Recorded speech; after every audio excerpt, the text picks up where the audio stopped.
அலைக்கும் ரஹ்மத்துல்லாஹி வபரகாத்துஹு.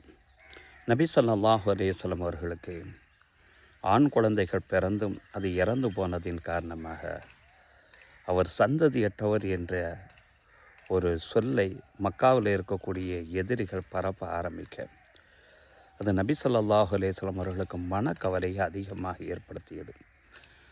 அந்த நேரத்தில் இறைவன் ஒரு வசனத்தை இறக்குறான்.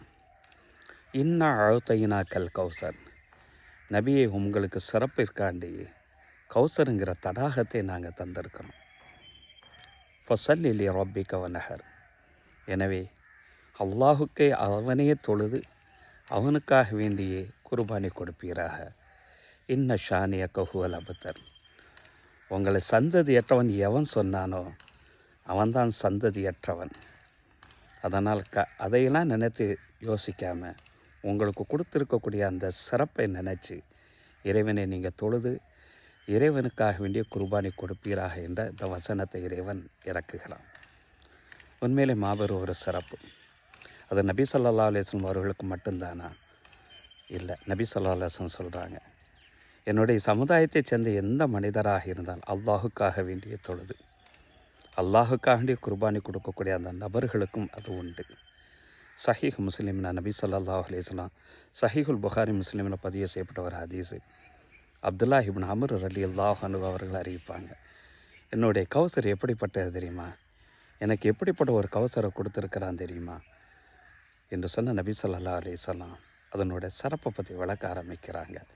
எதுக்காண்டின நம்முடைய சமுதாயத்தை சேர்ந்த நபர்களும் அதுக்கு ஆசைப்படணுங்கிறதுக்காக வேண்டி அதனுடைய பயண தூரங்கள், அந்த நீர்நிலையினுடைய தடாகத்தினுடைய பயண தூரங்கள், வேகமாக ஓடக்கூடிய ஒரு குதிரையில் 1 மாத காலங்கள் தொடர்ந்து பயணம் செய்தால் எவ்வளோ தூரமோ அவ்வளோ தூரங்கள். சரி, அந்த அளவுக்கு தூரமான உள்ளது அதனுடைய இரு ஓரங்களும் மேடு பள்ளமாக இருக்கும் அல்லவா? இல்லை, அது சமமானதாக இருக்கும். அதனுடைய தண்ணிகள் பாலை விட வெண்மையானதாக இருக்கும். அதனை அள்ளி குடிக்கிறதுக்காண்டி அந்த கோப்பை வச்சுருப்பாங்க தெரியுமா, அது வானத்தினுடைய நட்சத்திரத்தை போன்று இருக்கும். அந்த தண்ணியை குடிக்கக்கூடிய நேரத்தில் ஒரு வாசனை வரும் தெரியுமா, அது கஸ்தூரி வாசனை விட மிக மேலானதாக இருக்கும். குடிப்பதற்கு அவ்வளோ மதுரமானதாக இருக்கும்.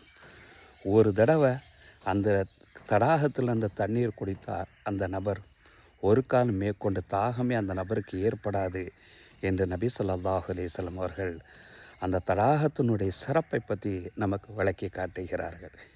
இதை அடைய அல்லாஹுக்காக வேண்டி மட்டுமே தொழுகணும், அவனுக்காக வேண்டி மட்டுமே குர்பானிகள் இருக்கணும், இஹ்லாஸான முறையில்.